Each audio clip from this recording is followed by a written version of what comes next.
Hoje abordaremos sobre o conceito de amor líquido de Zygmunt Bauman.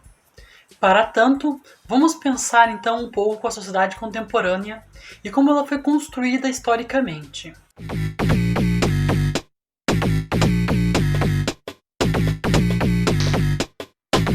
Para pensar de uma forma mais aprofundada sobre as relações sociais dentro da era do amor líquido, vou abordar de uma forma breve sobre alguns conceitos, características relacionadas à construção dessa sociedade contemporânea em que vivemos. O primeiro conceito que vou abordar é a construção de uma sociedade do consumo. Depois, falarei um pouco sobre a questão do estabelecimento da era digital. E por fim, falarei sobre a questão da sociedade do espetáculo, para, dessa forma, a gente pensar o amor líquido a partir de vários aspectos e correlacionando com outras questões da vida contemporânea. No contexto da Revolução Industrial, o acesso ao consumo se tornou uma reivindicação dos trabalhadores. Era necessário ter um salário que permitisse acesso a bens básicos para a vivência humana, como, por exemplo, ter acesso a um abrigo, a moradia, ter acesso à alimentação, ter acesso a comprar roupas para se aquecer no inverno, ter acesso à luz elétrica, à água potável. Nesse caso, os trabalhadores eles faziam manifestações reivindicando melhores salários para ter acesso então aos bens básicos dentro de uma sociedade de mercado, em que precisamos comprar no mercado as nossas necessidades básicas. Com o desenvolvimento nos sistemas de produção do século XX, o Taylorismo, o Fordismo, houve uma crise de superprodução. Ou seja, foi produzido mais mercadorias do que o número de pessoas com condições financeiras para adquirir esses produtos. Dessa forma, as mercadorias estavam se acumulando no estoque, o que produziu uma crise econômica que desencadeou ali na queda da Bolsa de Valores de 1929, fazendo então uma quebra do sistema capitalista. Em meados do século XX, 1950, 1960, o trabalhador começou a ser visto como um potencial consumidor. Dessa forma, seria possível dar vazão para as mercadorias produzidas em série.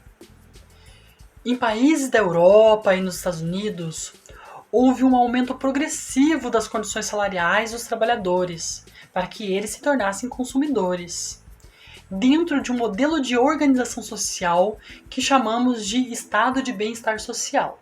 Retomando a explicação sobre a construção social dessa sociedade de consumo que aconteceu dentro dos países que foram pioneiros nessa forma de organização política e social, como os países da Europa, os Estados Unidos, vamos observar que esse trabalhador de 1950, 1960, ele estava acostumado a consumir apenas o que necessitava para a sua sobrevivência, para a sua subsistência. Sendo assim, ficou a cargo da publicidade incitar o trabalhador a consumir para além das suas necessidades, produzir o desejo de consumo de mercadorias nesse trabalhador, fazendo com que esse consumidor em potencial comprasse. E dessa forma a economia girasse, porque a indústria teria essa produção em massa e tendo os trabalhadores como consumidores, teria então para quem vender essa mercadoria produzida agora numa indústria de alta produtividade. O acesso ao consumo era uma reivindicação dos trabalhadores durante a Revolução Industrial e no começo do século XX. Os trabalhadores reivindicavam melhores condições salariais para ter acesso a comprar alimento para sobreviver, roupas para se aquecer e ter acesso à moradia dentro de uma sociedade organizada por uma economia de mercado. Com o desenvolvimento do sistema de produção e a necessidade de aumentar o mercado consumidor, o trabalhador se tornou um consumidor em potencial. Na atualidade, quando se fala de uma sociedade de consumo, se fala, em geral, de uma forma pejorativa, retratando uma sociedade que incita o trabalhador a consumir de uma forma desenfreada para além das suas necessidades a partir de estímulos artificiais. Sobre a construção histórica e social da sociedade de consumo, vou indicar o curta-metragem A História das Coisas, que vai falar sobre o surgimento da sociedade de consumo e também sobre os impactos sociais e ambientais desse modelo de organização política e social. Nesse modelo de organização social a partir da sociedade de consumo, as mercadorias se tornaram descartáveis e substituíveis. O estímulo constante para que a gente consuma algo a partir de um novo design, a partir de uma nova tecnologia, faz com que a gente troque um produto que está em ótima condição de uso, como por exemplo um celular, para um celular mais moderno, com novas tecnologias e muito mais avançado. Os bens se tornaram representação de status quo. Então compramos muitas vezes uma roupa, um carro, não apenas pelo benefício de ter um carro para se locomover, mas também por causa do seu design e como a gente vai ser visto na sociedade. Nesse sentido, é organizado vários estímulos psicológicos, sensoriais, sociais para fazer as pessoas consumirem cada vez mais e trocarem aquilo que elas têm por algo que possa trazer mais prazer para elas. Cria-se uma imagem positiva sobre as pessoas que possuem os melhores bens de consumo. Possuir, se torna uma representação de status quo, de prestígio social.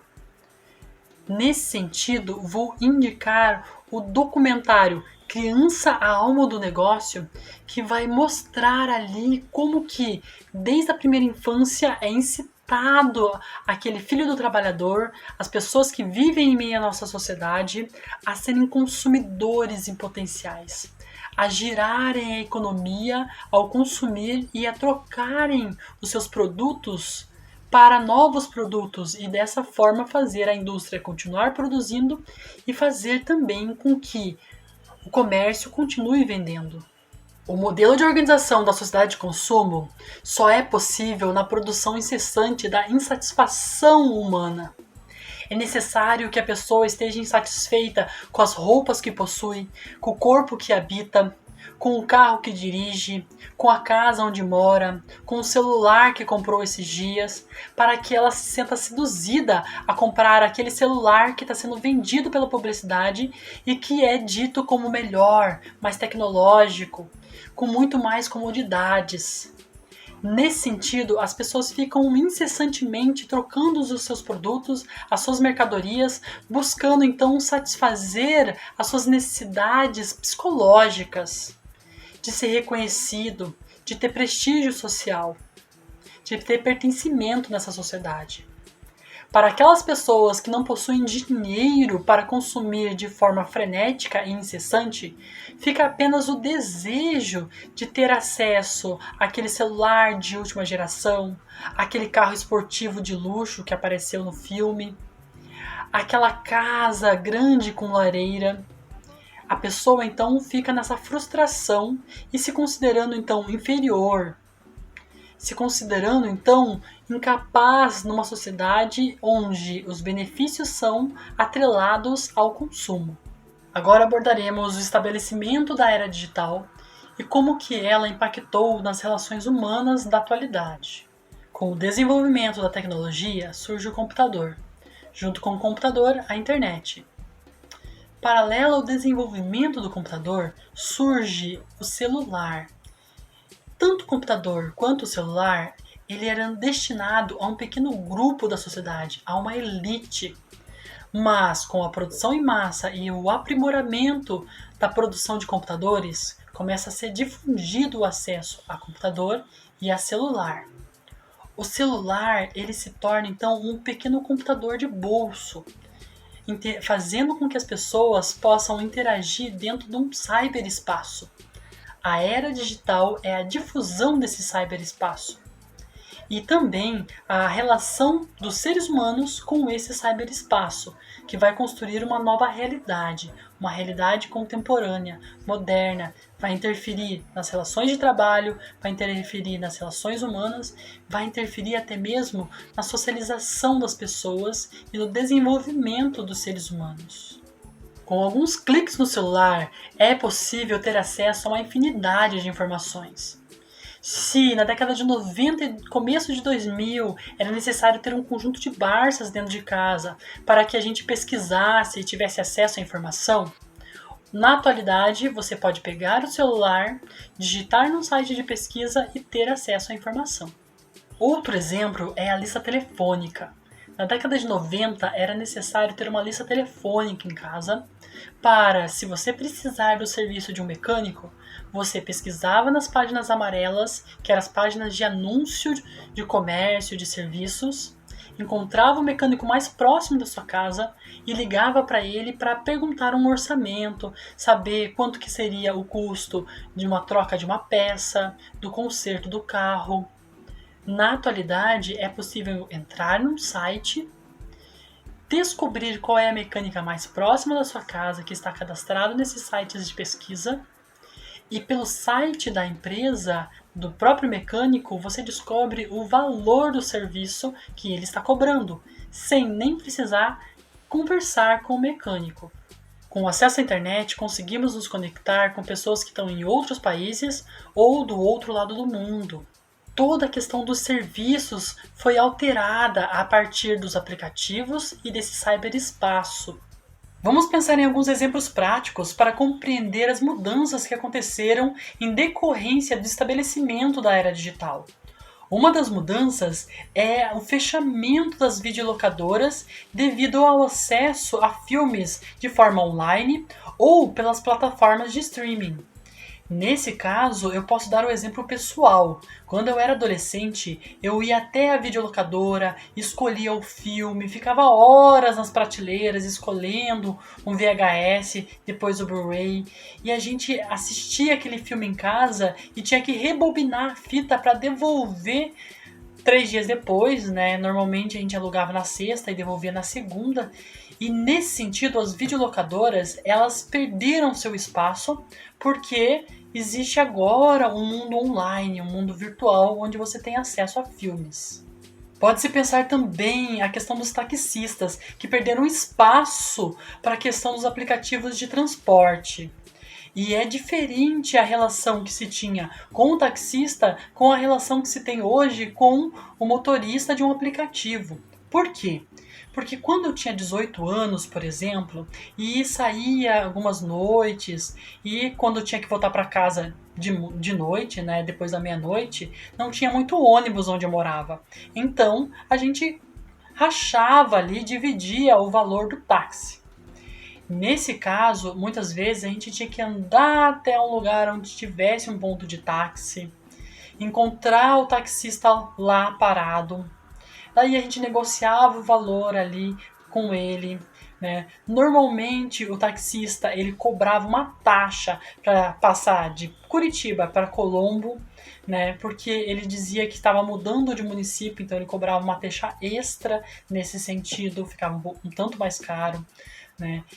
E também, pessoal, já teve casos que eu peguei táxi e falei pra ele assim, olha, tem um caminho mais fácil para chegar onde eu moro. E o taxista disse assim, eu sei o caminho, eu que sou taxista, eu tô dirigindo. Então ele não aceitava nenhuma sugestão vindo do passageiro, né? Já peguei táxi à noite ou quando precisei para ir para o hospital, em que o taxista estava fumando dentro do carro e ele falou, eu táxi é meu, eu decido, eu que fumo, né? Então, nesse sentido, o aplicativo produz um controle sobre esse trabalhador, né? O que tem aspectos positivos, porque, querendo ou não, é um desrespeito ele fumar dentro do carro com o passageiro, e aspectos negativos, porque esse taxista, esse motorista do aplicativo, agora, ele tem que ficar ali esperando uma avaliação positiva do cliente, muitas vezes rindo e sendo gentil de forma exagerada, porque ele depende de uma avaliação positiva para continuar trabalhando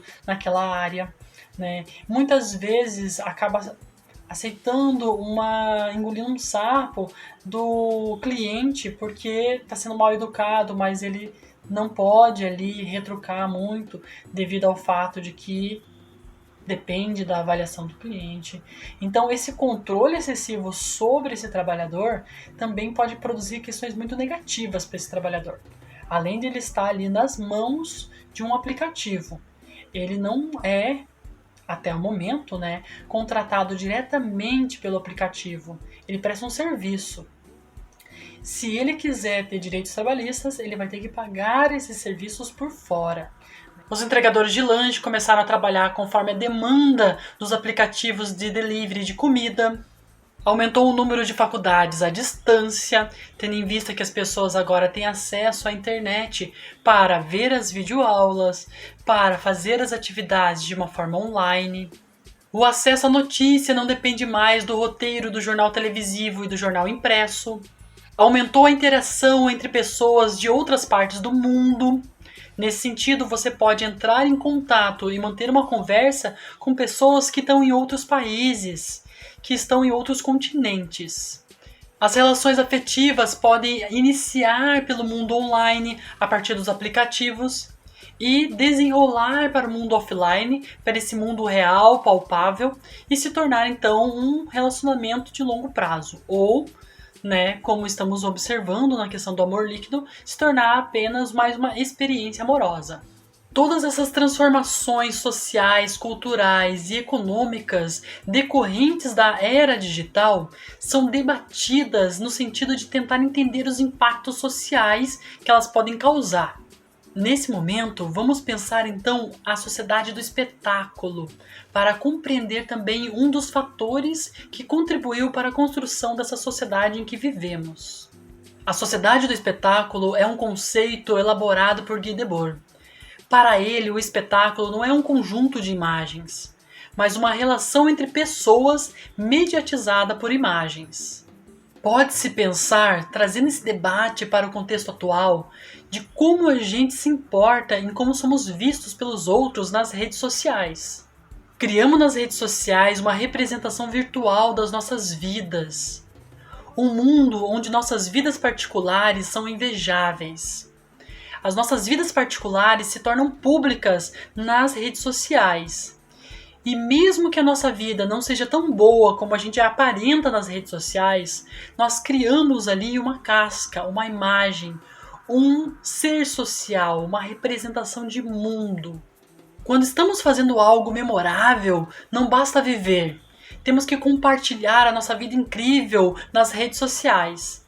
Dessa forma, a gente vai num show e em vez de assistir o show ao vivo, a gente assiste a partir da tela do celular, onde a gente está gravando para mostrar para outras pessoas o quanto a gente é feliz, o quanto a gente se divertiu naquele dia e para mostrar então a nossa vida incrível nas redes sociais. Uma questão de status a partir da aparência que mostramos dentro desse mundo virtual. No episódio Queda Livre da série Black Mirror, as pessoas são continuamente avaliadas nas redes sociais. Elas não são avaliadas pelo que elas são avaliadas pelo que elas aparentam ser. Existem pesquisas que apontam que o nosso cérebro interpreta as curtidas do Facebook e os likes no Instagram como um sistema de recompensa. O cérebro libera um conjunto de hormônios, então é uma questão relacionada a uma sensação química que o corpo projeta quando você está ali para ser destacado no Facebook, para ser então prestigiado dentro do Instagram. Entendendo que isso nos destaca no mundo. Neste caso, o mundo virtual se torna uma realidade sobreposta ao mundo real, ao mundo social de carne e osso em que vivemos. Nas redes sociais, tendemos a comparar a nossa vida com a vida de outras pessoas. Pessoas que mostram uma casca de perfeição irreal, que mostram uma máscara de felicidade que não existe. O que nos faz, então, sentir uma insatisfação com a nossa vida. Nos faz sentir que a gente é inferior, que a gente não é tão feliz, que a nossa vida não vale tanto a pena como a vida daquela pessoa que você viu no Instagram e que está viajando para outro país. Talvez aquela pessoa está apenas repostando uma foto que ela tirou nas férias de 3 anos atrás. Mas, como o mundo virtual é atemporal, a gente não consegue identificar essas questões. E está ali acreditando que aquela pessoa tem uma vida perfeita, enquanto a sua vida é uma vida menor, com problemas. Em relação aos impactos negativos dessa era digital, temos a animação Você Está Sozinho no Mundo, Assim Como Eu, em que as pessoas estão presas nesse mundo virtual. tratando as pessoas como objetos, como uma mercadoria para satisfação pessoal. Um mundo onde a questão do bullying, a questão do cyberbullying, ele é mais frequente, mais forte e não tem como você fugir, porque quando você estiver na sua casa, você estará com o seu celular recebendo mensagens online de violência. O mundo preso na aparência, o mundo preso na questão estética e no status em que esse mundo virtual pode lhe proporcionar a partir dos likes. Um mundo onde as relações são frágeis, onde a conexão entre pessoas online é mais forte do que a conexão das pessoas offline. Onde, se você não curtiu a pessoa, você apenas tira o like daquela pessoa, você se desconecta de uma forma fácil, rápida e se reconecta com outra pessoa de uma forma mais rápida ainda e se desconecta novamente, criando relações frágeis. A construção social da sociedade do espetáculo, o estabelecimento da era digital, as relações humanas mediatizadas pela imagem da sociedade do espetáculo produziram essa configuração social contemporânea e também estão interligadas com a questão do amor líquido, que vamos começar a estudar a partir desse momento. O conceito de amor líquido foi elaborado por Zygmunt Bauman, sociólogo e filósofo polonês que buscou compreender as transformações sociais das relações humanas. Esse conceito está dentro da perspectiva da modernidade líquida, em que as instituições sociais que antigamente eram rígidas e sólidas se tornam cada vez mais fluídas, mais líquidas, mais incertas, estão sempre em transformação, fazendo com que as pessoas estejam em constante incerteza do futuro, porque tudo que era sólido hoje se torna líquido amanhã, desaparece, flui pelas mãos e a gente então não tem como se segurar nas instituições e não tem algo para estabelecer, algo permanente. Para Bauman, as relações afetivas antigamente, década de 70, década de 80, eram feitas para durar, eram relacionamentos sólidos. A perspectiva do casamento era até que a morte o separe. Nesse sentido, as pessoas tinham a certeza da permanência do casamento. A ideia de amor, de se apaixonar, era entendida como algo único, definitivo na vida. O amor só acontecia uma vez na sua vida, sem aviso prévio. Você não sabia em que dia você ia encontrar o amor da sua vida, mas sabia que seria o único amor da sua vida e você teria aquele amor para a sua vida inteira. Seguindo essa linha de raciocínio, a perspectiva de um amor até que a morte o separe se torna algo ultrapassado, algo fora de moda. Bauman entende que os critérios e os parâmetros para considerar alguém o amor da sua vida se torna algo rebaixado, diminuído, porque qualquer relação se torna então o amor da sua vida. E, da mesma forma que é fácil se conectar, é fácil se desconectar. Vamos analisar essa charge, em que uma mosca pergunta para o seu amigo: "Você já sofreu uma decepção amorosa?" E o amigo responde: "Você diz, essa semana?" Para Bauman, a disponibilidade das experiências amorosas produz a ideia de que o amor é uma habilidade que pode ser desenvolvida. Isto é, você vai ter uma experiência amorosa nesse momento, vai verificar o que está dando errado nesse relacionamento, vai trocar por um próximo relacionamento e vai tentar resolver esses problemas que deram no primeiro relacionamento. Nesse segundo relacionamento, você vai verificar o que deu de errado, vai trocar esse relacionamento e vai tentar então se aperfeiçoar para o próximo relacionamento. Contudo, há de se pensar que toda pessoa que você se relacionar é uma pessoa diferente. Então, o que você aprendeu no primeiro relacionamento pode não contribuir para levar adiante o próximo relacionamento, porque é uma pessoa diferente, com outras questões, outros dilemas na sua vida e que vai ter que ser pensado e tratado de uma forma então específica, individual. O amor na modernidade líquida é um episódio intenso, rápido e de curta duração.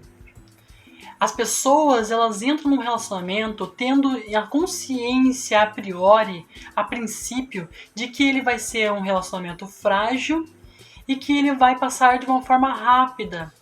Esse contexto de relações afetivas contemporâneas, frágeis, produz uma compulsão por tentar encontrar o amor da vida, buscando evitar que o amor atual, o vínculo afetivo atual, atrapalhe para que a pessoa encontre a próxima paixão. Pode-se dizer que o amor líquido é um amor com base nos padrões dos bens de consumo.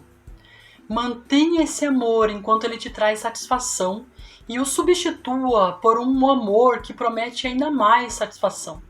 Isto é, a pessoa está num relacionamento e ela está pensando como será o próximo relacionamento. Ela não consegue nem mesmo se envolver com uma pessoa, porque na medida que ela está com aquela pessoa, ela está pensando na próxima paixão. Ela não está então procurando o amor da vida, ela está procurando, na verdade, experiências amorosas. Ela está procurando aquele sentimento de paixão que envolve a pessoa, que faz a pessoa delirar, que faz a pessoa ficar sorridente. Quando o relacionamento se torna um pouco mais sólido, consolidado, em que ele se torna mais uma relação amorosa, um vínculo de afetividade, e se diminui aquele êxtase da paixão, a pessoa começa então a procurar uma nova paixão, porque ela está apaixonada por se apaixonar e não pela pessoa. Da mesma forma que você fica apaixonado pelo celular novo que você comprou, que tem um novo design, uma nova tecnologia, e fica ali apaixonado por ele, namorando aquele celular. Em seguida, aparece um novo modelo de celular no mercado, com mais tecnologia, com design ainda mais bonito. E daí você vai lá e compra esse novo celular e deixa aquele celular que você tinha comprado há 3 meses atrás de lado, porque ele já é ultrapassado, ele já não te traz mais satisfação. As pessoas estão tratando as relações amorosas dessa forma. Você fica com a pessoa enquanto ela te traz satisfação, mas quando ela traz qualquer empecilho para a sua liberdade, qualquer empecilho para a sua vida cotidiana, você troca ela, substitui ela por um amor que promete ainda mais satisfação, para uma nova relação com mais paixão e mais vida, para que no futuro não muito distante você fique insatisfeito com aquela relação e acabe querendo trocar por uma nova relação. Podemos relacionar o conceito de amor líquido com a sociedade de consumo, em que somos incitados a todo momento a comprar aquela nova mercadoria que está na prateleira, que tem mais tecnologia, que tem um novo design, que vai te trazer mais satisfação. Nesse contexto, ficamos a todo momento insatisfeitos com o que a gente tem, porque o que você comprou hoje e é moderno e tecnológico, daqui a alguns meses vai se tornar ultrapassado. E a gente vai ficar então com vontade de trocar novamente o que a gente tem. Essa felicidade trazida pelo consumo é uma felicidade efêmera. É uma felicidade de curta duração. Porque sempre vai surgir algo novo no mercado e você sempre vai ficar insatisfeito com o que você tem, porque o que é novo é melhor. Essa promessa da felicidade a partir do consumo acabou sendo trazida para as relações afetivas, em que tratamos as pessoas como mercadorias. A gente fica extremamente feliz com essa nova relação, com essa nova paixão, mas de repente aquela paixão já não é mais tão incrível e você fica entusiasmado com uma próxima paixão, com algo novo que pode vir na sua vida. Dessa forma, os relacionamentos amorosos deixam a qualidade para se tornar quantidade. O que importa é ter várias experiências amorosas e não ter uma experiência amorosa com qualidade e duradoura. Cria-se a lógica do relacionamento de bolso, em que a pessoa, naquele momento de carência, pega o celular, entra em contato com o contatinho, se encontra com ele, janta, dorme, depois se separa e deixa de ter contato com aquela pessoa, até o momento que ela fica com um novo ciclo de carência e eles se encontram novamente. A era digital possibilitou uma facilidade muito maior na conexão entre as pessoas. É possível conversar com alguém que está do outro lado do mundo, apesar de que isso gerou muitas críticas, porque em muitos casos a gente está tão imerso, tão preso no mundo virtual, que a gente não conversa com quem está do nosso lado.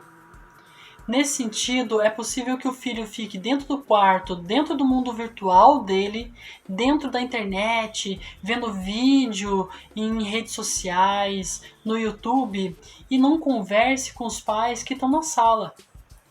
É possível também que a esposa ou o marido fique ali no celular, dentro do mundo virtual, e não consiga conversar com a esposa que está do lado.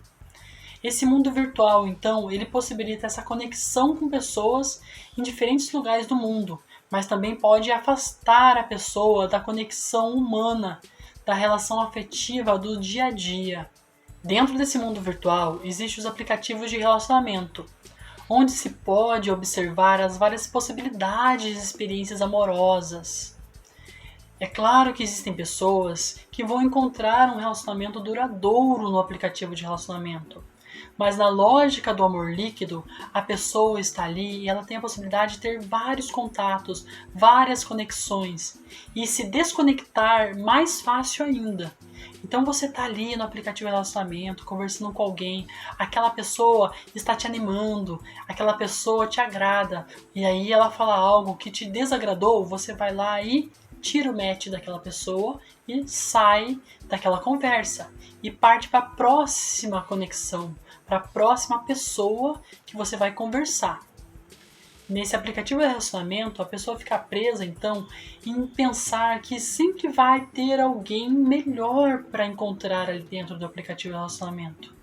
Então, ela vai encontrar a pessoa, vai se relacionar, ter uma experiência amorosa, e depois ela volta para o aplicativo de relacionamento, esperando encontrar, então, um novo relacionamento, uma nova paixão, uma nova experiência amorosa.